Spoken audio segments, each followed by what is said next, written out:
तो टॉपिक चालू करते हैं अंडाशय की संरचना का।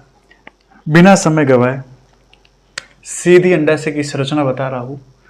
अंडाशय की संरचना में जो कुछ भी पुटिकाएं है वो किस में परिवर्तित हो रही है, कौन सी कोशिका कब बन रही है और उसमें क्या बदलाव हो रहा है, सारी चीजें आपको इस स्ट्रक्चर के अंदर ही देखने को मिल जाएगी। तो ये हमने बनाया यहाँ पर एक अंडाशय।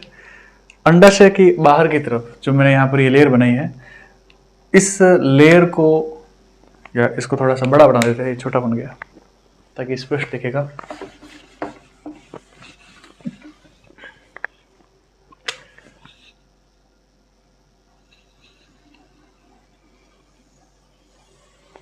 ये संरचना,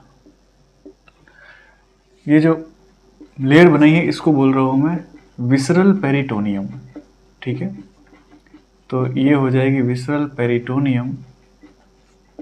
और इसके अंदर मैं एक और लेयर बना रहा हूं। इस लेयर का नाम है जर्मिनल एपिथेलियम। अगर वृषण के साथ, इस टेस्टिस के साथ इसका कंपैरिजन करें तो ये जो लेयर होती है ये हमको टेस्टिस में जर्मिनल एपिथेलियम कहाँ मिलेगी, तो आप बोलोगे हमको सेमिनिफेरस ट्यूब्यूल्स के अंदर मिलती है। हिंदी में अगर जब हम रेता नलिकाएं पढ़ते हैं तो रेता नलिकाओं के अंदर मुझे जो लेयर मिलती है ना वो होती है जर्मिनल एपिथेलियम, जो क्या बनाती है, स्पर्मेटोगोनिया बनाती है। तो यहाँ पर भी हमने ये लेयर बनाई है और इसके अंदर मैं एक और लेयर बना रहा हूँ। ये लेयर बना रहा हूँ मैं, इस लेयर को मैंने जर्मिनल एपिथेलियम के अंदर की तरफ बनाया है इस तरीके से। ये हमने लेयर बना दी पूरी। ठीक है, ये जर्मिनल एपिथेलियम के अंदर की तरफ ये बन गई साफ लेयर।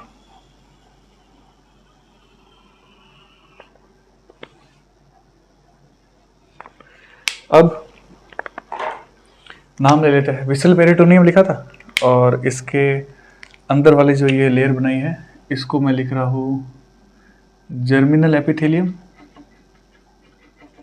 ये हो जाएगी जर्मिनल एपिथेलियम। और इसके अंदर की जो लेयर है इस लेयर को मैं बोलूँगा यहाँ पर, इसको बोलेंगे हम ट्यूनिका एल्बुजिनिया। तो ये हो जाएगी ट्यूनिका एल्बुजिनिया।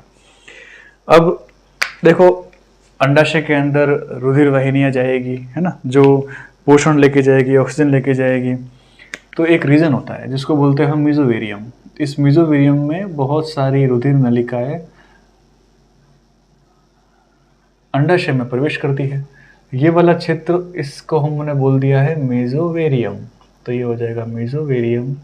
और ये जो सारी चीज़ें हैं ये हो जाएगी रक्तवाहिनियाँ, ब्लड वेसल्स, जैसे कि वेन, है ना, जैसे कि आपके आर्टरी, जैसे आपके हो जाएगा लिम्फेटिक वेसल्स, लिम्फेटिक वेसल्स हो जाएगी। और जैसे कि नर्व फाइबर्स आ जाएंगे, तो ये नर्व फाइबर्स, ये सारी चीज़ें मेसोवेरियम में हमको दिख रही है। फिर मैं क्या बना रहा हूँ, मैं यहाँ बना रहा हूँ ये स्ट्रक्चर, इसको बोल रहा हूँ मैं ऊगोनिया। ये मेरे पास में बहुत सारी ऊगोनिया बन गई।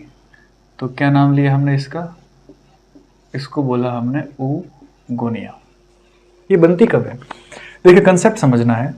कोई भी माँ जब प्रेग्नेंट होती है तो उसके अंदर की तरफ जो फीटस डेवलप हो रहा है, उस फीटस की अगर हम बात करें, और अगर ये फीटस फीमेल फीटस है तो फीमेल फीटस के अंदर की तरफ एक ओवरी बनती है। और उस ओवरी में ये ओवरी बन गई और इस ओवरी के अंदर मैं कहूँगा कि मुझे ये बहुत सारे ओगोनिया मिल रहे हैं। तो ये क्या है, ये मदर की बॉडी है। और ये क्या है, ये जो मदर की बॉडी के अंदर डेवलपिंग फीटस है, ये क्या है, ये डेवलपिंग फीटस है जो 5th मंथ का है। और ये जो फीमेल फीटस जो 5th मंथ का है, इसके अंदर यहाँ पर ये क्या है, ओवरी। और इसमें यहाँ पर ये oogonia ट्रांसफर होके आए हैं, तो ये oogonia। क्लियर?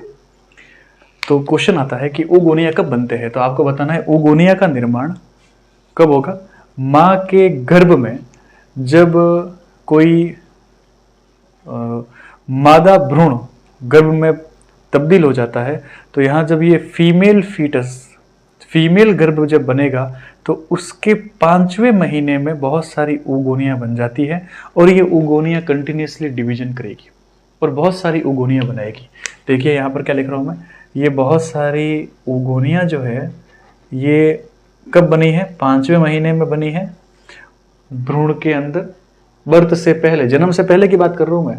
मतलब कोई लड़की के अंदर oogonia कब बनता है, इसको हम लड़के के अंदर की बात करें तो लड़का जो होता है जब वो 12-14 साल का होता है, तो उसके वृषण कोश के अंदर शुक्राणुओं का निर्माण चालू होता है।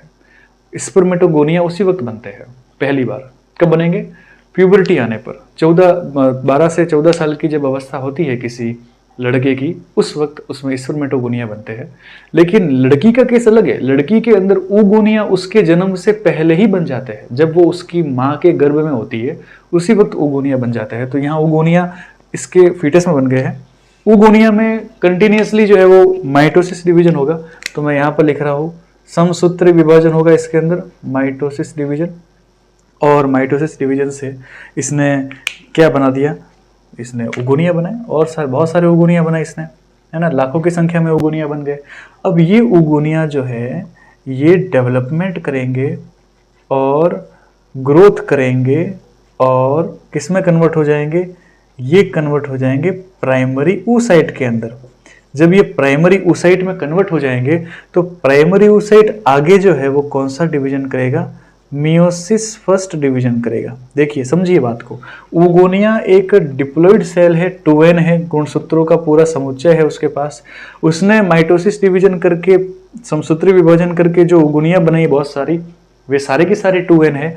और उसके बाद में ये जो oogonia है यही डेवलप होकर के प्राइमरी oocyte भी बना रही है, तो प्राइमरी oocyte भी 2n है, लेकिन प्राइमरी oocyte अब मियोसिस डिवीजन करेगी।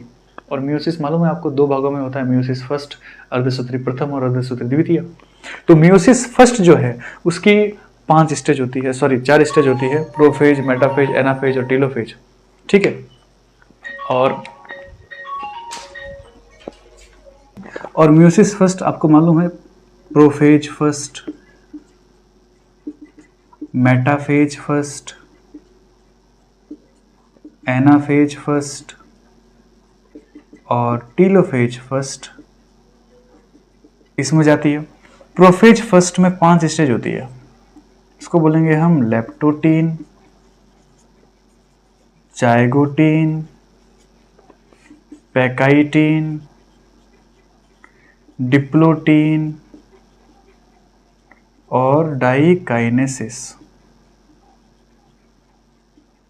कहने का मतलब क्या है कि जो oogonia ने oogonia बनाई जन्म से पहले, वो oogonia डेवलप होकर के प्राइमरी oocyte बना रही है जन्म से पहले, और प्राइमरी oocyte डेवलप हो रही है जन्म से पहले।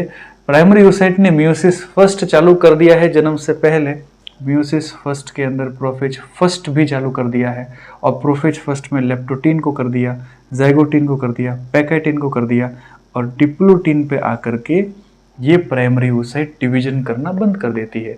तो क्वेश्चन क्या आएगा कि बर्थ से पहले प्राइमरी oocyte कौन सी कंडीशन में होती है, तो आपको क्या बोलना है, बर्थ से पहले प्राइमरी oocyte मियोसिस फर्स्ट की डिप्लोटीन में होती है। तो हमने यहाँ पर यह बात की कि oogonia जो बन गए थे जन्म से पहले, वो जन्म के पहले प्राइमरी oocyte के अंदर कन्वर्ट हो जाते हैं। तो ये बना दिया हमने प्राइमरी oocyte, इसका नाम क्या है, दिस इज प्राइमरी oocyte, और ये इसका न्यूक्लियस है, इस oocyte का क्या है, न्यूक्लियस है। तो यहां तक बात दिमाग में रखनी है, ये सारा मामला जन्म से पहले हो रहा है। अब आपको क्या बोलना है, प्राइमरी oocyte कहां जाके रुक गई है, डिप्लोटीन पे जाके रुक गई है।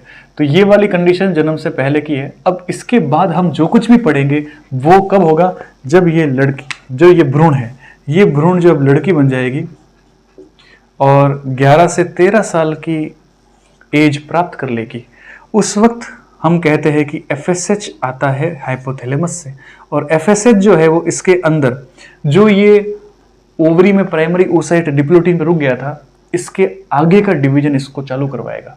तो आपको क्या बताना है, ये डिवीजन प्रोफिज फर्स्ट जो डिप्लोटीन पे रुक गया था उसको आगे करवाने का काम कौन सी एज में होता है, 11 से 13 साल की एज में।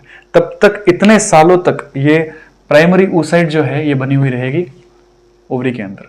आपको क्या बताना है, ऊगोनिया एक बार जन्म के पहले जितने बन गए उतने बन गए, जन्म के बाद में नए ऊगोनिया नहीं बनते।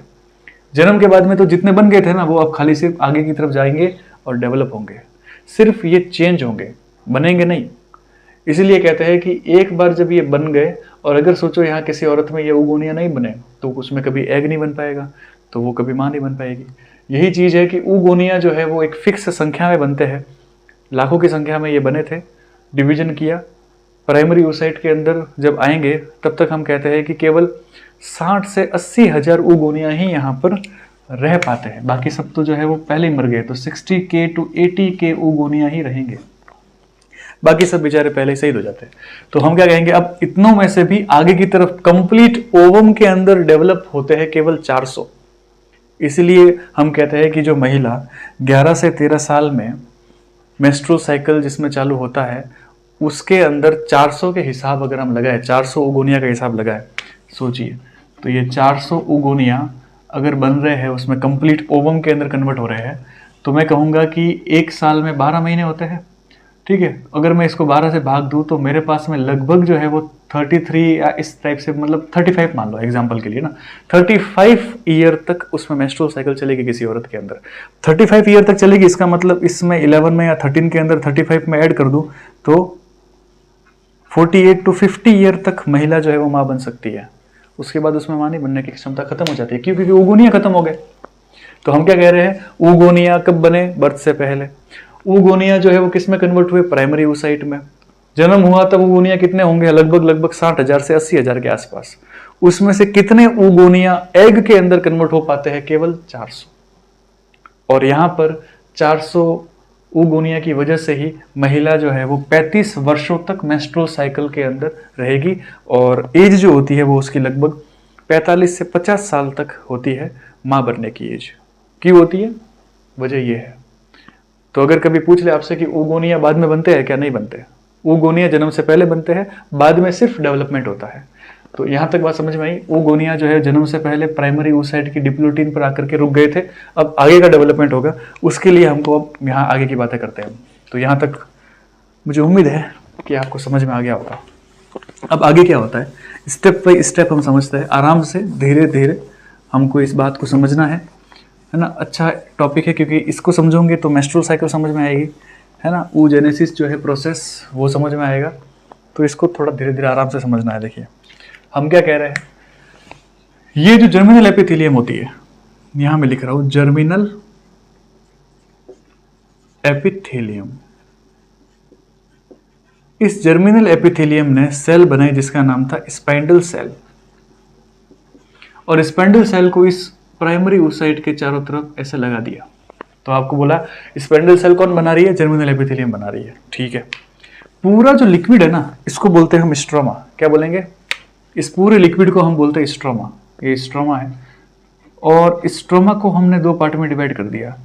जो पेरिफेरल रीजन है उसको बोलेंगे कॉर्टेक्स, और जो मिडिल रीजन होता है उसको बोलेंगे मेडुला।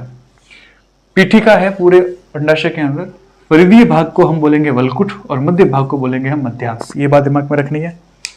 तो क्या हुआ, स्ट्रोमा जो होता है, ये जो स्ट्रोमा होता है, ये स्ट्रोमा स्पाइंडल सेल के चारों तरफ एक लेयर बनाएगा। इस लेयर को हम बोलते हैं बेसल लैमिला। ये मैंने यहां इसके चारों तरफ एक लेयर बना दी है। इस लेयर को हमने क्या बोला है, बेसल लैमिला। जो ये फॉलिकल बना, अब ये हम इसको सेल तो है इसके अंदर, प्राइमरी oocyte नाम की सेल है, लेकिन चारों तरफ दुनिया भर की और सेल बन रही है। ये क्या करेगी, इस प्राइमरी oocyte को न्यूट्रिशन प्रोवाइड करवाएगी। जैसे टेस्टिस के अंदर जो स्पर्मेटोगोनिया था उसको डेवलपमेंट करवाने के लिए न्यूट्रिशन देने का काम सर्टोली सेल कर रही थी।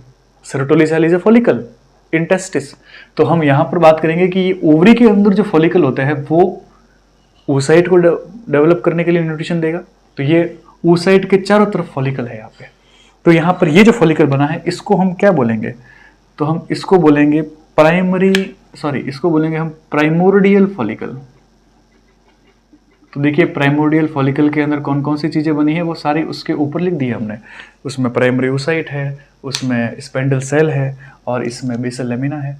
तो यहाँ स्पेंडल सेल नहीं लिखी है तो ये लिख देते हैं हम स्पेंडल सेल। तो ये लिख दी हमने स्पेंडल सेल। क्या होगा, प्राइमरी oocyte FSH के आने के बाद में कंटिन्यूसली ग्रोथ करेगा और अंदर की जो स्पेंडल सेल होती है, ये जो सिंपल सी लेयर बनाई है ना, जो जर्मिनल एपिथेलियम से जो सेल बनी थी स्पेंडल सेल, ये स्पेंडल सेल किस में कन्वर्ट हो जाती है, स्पेंडल सेल कन्वर्ट हो जाती है जो इस तरीके से बनाई थी हमने, ये कन्वर्ट हो जाती है कॉलमनर सेल के अंदर। तो कॉलमनर सेल में ये कन्वर्ट हो गई है, इस तरीके से लंबी लंबी कॉलमनर सेल बन गई है यहाँ पे। ठीक है, तो मैं कह रहा हूँ यहाँ पे क्या हुआ, अंदर की तरफ oocyte बना रहा हूँ मैं वापस से, ये मैंने बना दिया oocyte, और oocyte में ये इसका न्यूक्लियस है। oocyte क्या करेगा, अपने चारों तरफ एक म्यूकोपॉलीसैकेराइड का सिक्रेशन करेगा। ठीक है, जो एक ग्लाइकोप्रोटीन होता है, इसी म्यूकोपॉलीसैकेराइड से जो लेयर बनेगी उसको हम बोलेंगे जोना पेलिसिडा। तो ये लिख रहा हूँ मैं जोना पेलिसिडा, और ये जोना पेलिसिडा किसने बनाई, खुद oocyte ने बनाई है। ये oocyte है, कौन सा oocyte है, आपको बोलना है प्राइमरी oocyte है। और इसके चारों तरफ कौन सी सेल थी, आप बोलोगे स्पेंडल सेल थी। किसने बनाई थी, जर्मिनल एपिथेलियम ने बनाई थी। ये स्पेंडल सेल किस में कन्वर्ट हो गई है, कॉलमनर सेल के अंदर। तो यहाँ पर मैंने बात की, ये कॉलमनर सेल में कन्वर्ट हो गई इस तरीके से। ठीक है, ये कन्वर्ट हो गई है कॉलमनर सेल के अंदर, और कॉलमनर सेल में ये जो कन्वर्ट हुई है, तो अब हम इस फॉलिकल को क्या बोलेंगे, इस फॉलिकल को बोलेंगे हम primary follicle. This is primary follicle. ठीक है, तो देखिए आप प्राइमोर्डियल फॉलिकल किस में कन्वर्ट हुआ, प्राइमरी फॉलिकल में कन्वर्ट हो गया। फिर क्या होगा, फिर जो ये कॉलमनर सेल होती है ना, ये फिर से डेवलप करेगी, और कॉलमनर सेल डेवलप करके और किस में कन्वर्ट हो जाएगी, तो मैं लिख रहा हूं यहाँ पर ग्रेन्युलोसा सेल में। किस में कन्वर्ट हो गई, ग्रेन्युलोसा सेल में। इस तरीके से जो सेल बन रही है उनको बोलेंगे हम ग्रेन्युलोसा सेल। तो देखिए प्राइमरी फॉलिकल बना देता हूं वापस, प्राइमरी फॉलिकल के आगे का फॉलिकल बना रहा हूं मैं। तो क्या बना रहे हैं हम यहाँ पे, ये oocyte है अपने पास, ये उसका न्यूक्लियस, ये उसके जोना पेलिसिडा लेयर जो खुद oocyte ने बनाई है। क्वेश्चन आता है कि जोना पेलिसिडा कौन बनाता है, तो आप बोलोगे कौन बनाएगा, oocyte बनाएगा। और उसके बाहर जो यहाँ पर ये कॉलमनर सेल थी, इन कॉलमनर सेल ने यहाँ पर ये जो कॉलमनर सेल थी, इन्होंने बाहर की तरफ क्या बना दिया है, फॉलिकल, जो ग्रेन्युलोसा सेल का। तो ये हो जाएगी ग्रेन्युलोसा सेल। कौन सी सेल है ये हो जाएगी ग्रेन्युलोसा सेल, ग्रेन्युलोसा सेल। अब हम इस फॉलिकल को क्या बोलेंगे, वापस से हम इसका नामकरण कर लेते हैं, ये हो जाएगा सेकेंडरी फॉलिकल। तो आपको दिमाग में रखना है, प्राइमरी फॉलिकल किस में कन्वर्ट हो गया, सेकेंडरी फॉलिकल में, जब कॉलमनर सेल ग्रेन्युलोसा सेल में कन्वर्ट हो गई। फिर क्या हुआ, फिर वापस से डेवलपमेंट होगा, ये डेवलपमेंट हो रहा है, देखिए यहाँ से डेवलपमेंट हुआ, फिर वापस डेवलपमेंट हुआ। तो अब यहाँ पे क्या होगा, ये चीज़ हमने बना दी अंदर की तरफ प्राइमरी oocyte, और ये हमने बना दिए यहाँ पे जोना पेलिसिडा। अब ये जो जोना पेलिसिडा है ना, इसके बाहर की तरफ की जो ग्रेन्युलोसा सेल होती है, ये ग्रेन्युलोसा सेल जो है वो क्या बना देगी, छोटी छोटी कैविटी बना देगी इस तरीके से। ये इसने कैविटी बना दी यहाँ पे, तो ये हमने बनाई यहाँ पे ग्रेन्युलोसा सेल, और ग्रेन्युलोसा सेल तो कैविटी बना रही है। इन कैविटी को हम नाम देंगे एंट्रम। क्या नाम देंगे, एंट्रम नाम देंगे इसको। एंट्रम में क्या भरा हुआ होता है, आप बोलोगे एंट्रम में ये जो फॉलिकल है इसका लिक्विड भरा हुआ होता है, फॉलिक्यूलर लिक्विड भरा हुआ होता है। तो ये हो गया एंट्रम। ग्रेन्युलोसा सेल में कैविटी बन रही है जो एंट्रम बना रही है। ये ग्रेन्युलोसा सेल करती क्या है, ये न्यूट्रिशन का काम करती है। ग्रेन्युलोसा सेल से प्रोसेस निकलते हैं और ये प्रोसेस जो है, ये प्रोसेस इस जोना पेलिसुडा लेयर को पेनिट्रेट करके, सेल मेम्ब्रेन को पेनिट्रेट करके और अंदर की तरफ जो oocyte है उसको न्यूट्रिशन प्रोवाइड करवाते हैं। तो हम ये कह रहे हैं कि यहाँ पर ये जो यहाँ पर फॉलिकल बना है, इस फॉलिकल के चारों तरफ हम कहेंगे, इस फॉलिकल के चारों तरफ जब ग्रेन्युलोसा सेल बन जाती है तो जस्ट उसके चारों तरफ ही यहाँ पर क्या होता है, एक बहुत ही पतली सी एक लेयर बनेगी। इस लेयर को हम बोलेंगे थीका। क्या बोलेंगे इसको? थीका बोलेंगे। ठीक है। देखिए FSH क्या कर रहा था, FSH जो है वो इसको यहाँ पर ग्रोथ करवा रहा था। अब उसके बाद में हम कहेंगे LH आता है और LH जो है वो यहाँ पर इस थीका के अंदर से एस्ट्रोजन हार्मोन को सीक्रेट करेगा। तो थीका इंटरना जो होता है, इस थीका इंटरना को यहाँ पर ये बनाता है। तो आपको दिमाग में रखना है, ये फॉलिकल है, फॉलिकल के बाद थीका इंटरना बना है और थीका इंटरना एस्ट्रोजन को सीक्रेट करेगा। अब सेकेंडरी फॉलिकल किस में कन्वर्ट हो गया है? सेकेंडरी फॉलिकल कन्वर्ट हो गया है ग्रिफियन फॉलिकल के, सॉरी ये टर्शियरी फॉलिकल के अंदर। तो हमने एक बात की यहाँ पर, ये टर्शियरी फॉलिकल है। टर्शियरी फॉलिकल जो होता है, अब ये आगे की तरफ जाएगा और फिर यहाँ पे हम कहेंगे कि एक स्ट्रक्चर बनेगा जिसको हम बोलेंगे ग्रिफियन फॉलिकल। और ग्रिफियन फॉलिकल के अंदर यहाँ ये जो चीज़ बनी है, इसको हमने क्या कहा है कि जो oocyte है वो एक बहुत ही डिस्क लाइक स्ट्रक्चर से अटैच होती है। और डिस्क लाइक स्ट्रक्चर जो होता है उस डिस्क लाइक स्ट्रक्चर से अटैच हो जाएगा। अंदर की तरफ क्या है इसके अंदर? हम कहेंगे अंदर की तरफ जो है वो ये oocyte है, ये oocyte है, ये न्यूक्लियस है।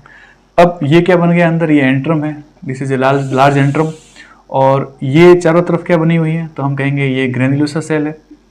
ठीक है। और ग्रेन्युलोसा सेल जो है, इसमें यहाँ ये वाली चीज़ क्या है? तो हम कहेंगे ये डिस्कस प्रोलीजेरस है,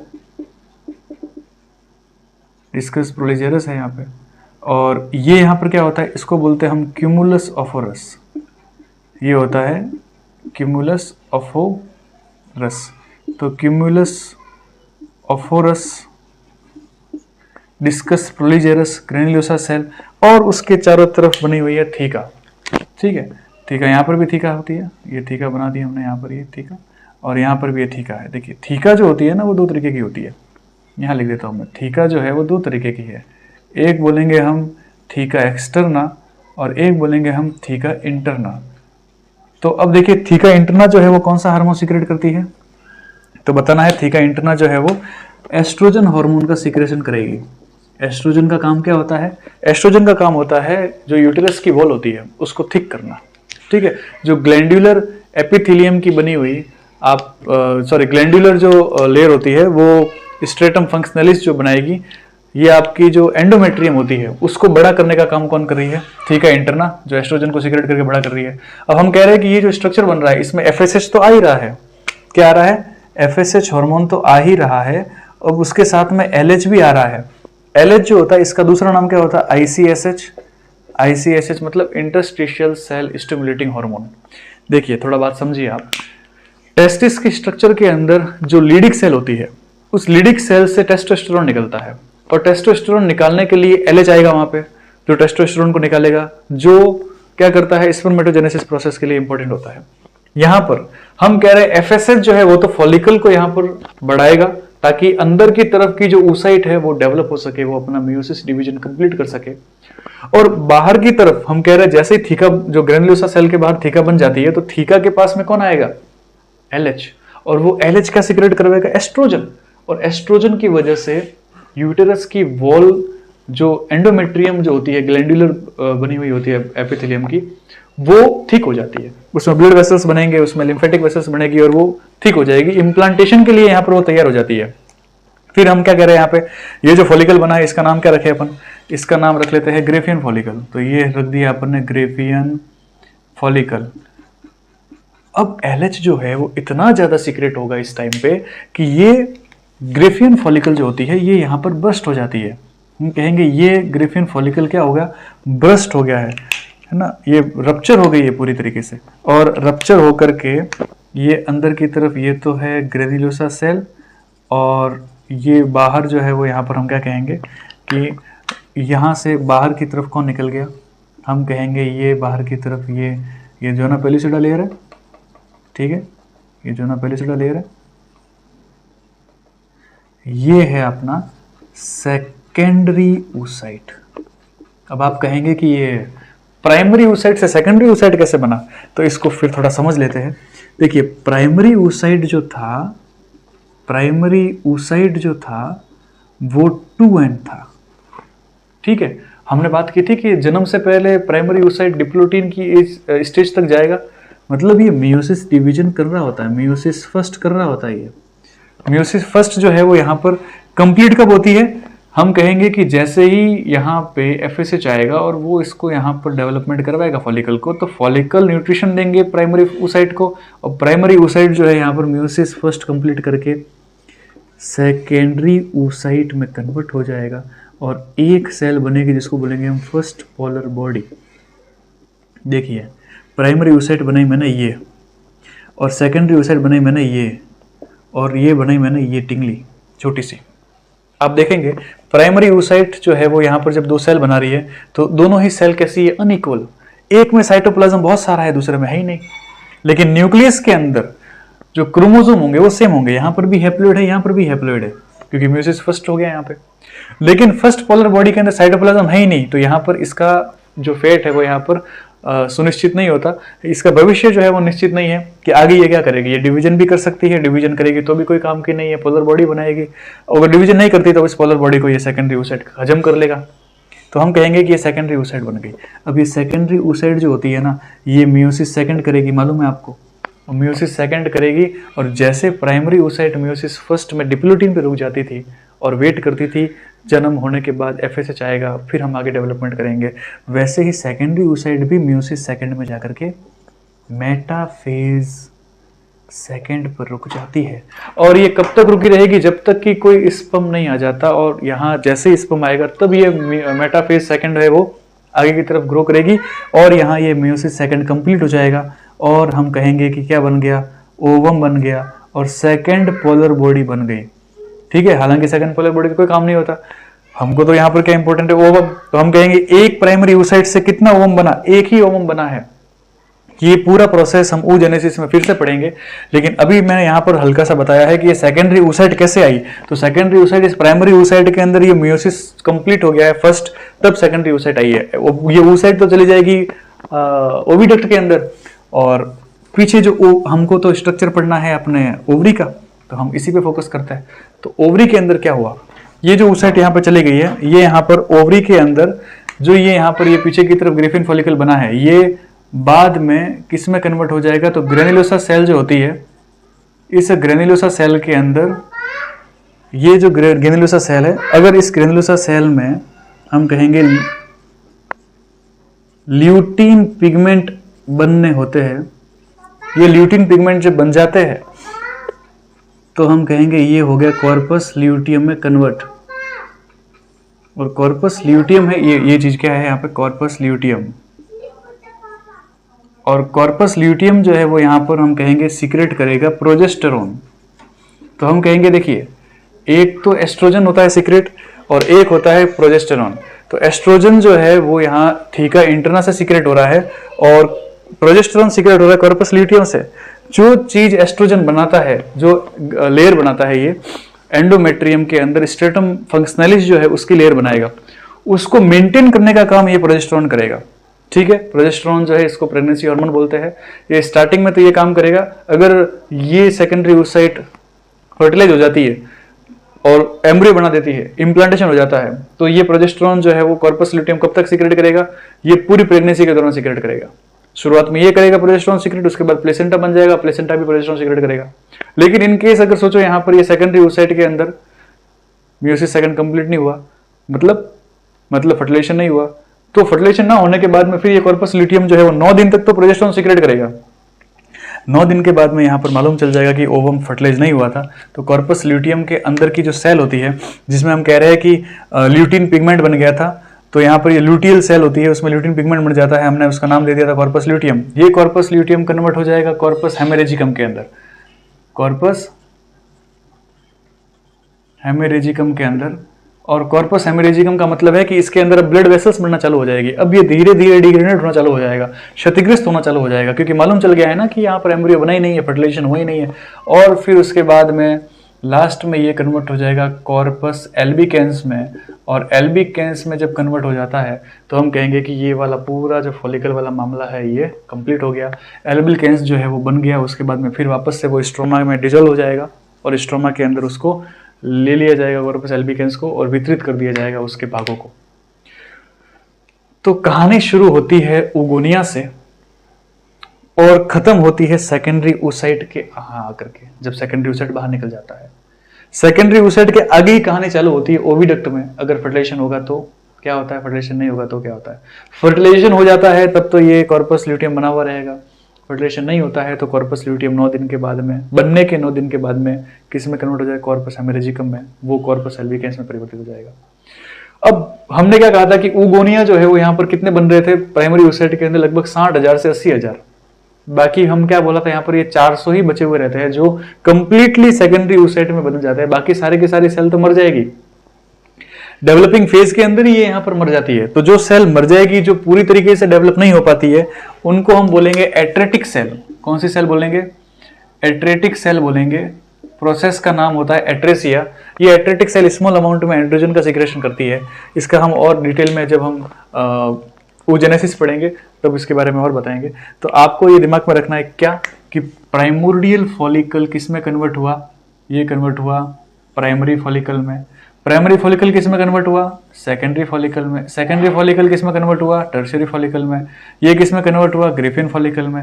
ये किस में कन्वर्ट हुआ, कॉर्पस एल्बिकेंस ये किस में कन्वर्ट हुआ, कॉर्पस ल्यूटियम में। कॉर्पस ल्यूटियम कॉर्पस हेमरेजिकम में, और ये कॉर्पस एल्बिकेंस में।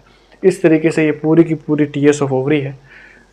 इसमें से सवाल पूछते हैं, इसमें बहुत सारी छोटी छोटी चीजें हैं जो आगे मेस्ट्रो साइकिल में और oogenesis वाले प्रोसेस में इसमें क्या डेवलपमेंट होता है। जोना पेलिसिडा कैसे बनती है, जोना पेलिसिडा के बाहर फर्टिलाइजिंग मेम्ब्रेन और उसके बाहर विटिलाइन मेम्ब्रेन कैसे बनती है, कैसे कोरोना रेडिएटा जो है वो बनता है। तो जोना पेलिसिडा के हम कहेंगे कि लेकर के और पूरा जो अंदर का मामला है, मैंने बार बोल दिया है, आपको ध्यान में रखना है। जोना पेलिसिडा के अंदर ये चीजें बनेगी ना। सेल मेम्ब्रेन के जस्ट बाहर की तरफ फर्टिलाइजिंग मेम्ब्रेन होती है, उसके बाहर की तरफ विटिलाइन मेम्ब्रेन होगी, उसके बाहर जोना पेलिसिडा होगा। तो जो बाकी की जो मैंने मेम्ब्रेन के नाम लिए हैं, ये कैसे बनते हैं, ये हम oogenesis वाले प्रोसेस में पढ़ेंगे कि यहाँ क्या चेंज हो रहा था। तो इतना डिटेल हमको यहाँ पर नहीं पढ़ना है, हमको यहाँ पर तो सिर्फ ओवरी के स्ट्रक्चर को पढ़ना है। तो आप आराम से इस वीडियो को अगर 2-3 बार देखेंगे तो कंप्लीट मामला समझ में आ जाएगा कि कौन सी चीज किस में डेवलप हो रही है। बस 3 चीजें दिमाग में रखनी है। ऊगोनिया बनते हैं जन्म से पहले, पहली चीज। दूसरी चीज, प्राइमरी oocyte जो अंदर बैठा हुआ है ये डिप्लोटीन तक आकर के रुक जाएगा जन्म से पहले। और तीसरी चीज कि डिप्लोटीन के बाद का स्टेज जो है वो जन्म के बाद में चलता है। ठीक है, ये यहां पर जो रिलीज हो रहा है, ओव्यूलेशन जो हो रहा है, इस प्रोसेस को, रिलीज होने वाले प्रोसेस को क्या बोलते हैं हम, ओव्यूलेशन। ये ओव्यूलेशन जो है उसमें सेकेंडरी oocyte रिलीज होती है। अगर फर्टिलाइजेशन हो जाता है तब तो ये ओवम में बदल जाएगा। अगर फर्टिलाइजेशन नहीं होता तो हम कहते हैं कि मेंस्ट्रुअल साइकिल की ब्लीडिंग फेज के अंदर यही सेकेंडरी oocyte वाली फेज में ही जो इनएक्टिव एग है वो रिलीज होता है। तो क्वेश्चन आता है इसके ऊपर कि जो रिलीज हो रहा है बाहर की तरफ बॉडी में वो कौन सी oocyte है, सेकेंडरी oocyte है। ओवम नहीं हुआ, वो मेटाफेज सेकंड तक ही रुकी हुई रहेगी क्योंकि स्पर्म तो आया नहीं था। तो ये चीजें छोटी छोटी है, ध्यान रखनी है। इसके आगे जो है वो oogenesis वाला प्रोसेस हम आगे पढ़ेंगे।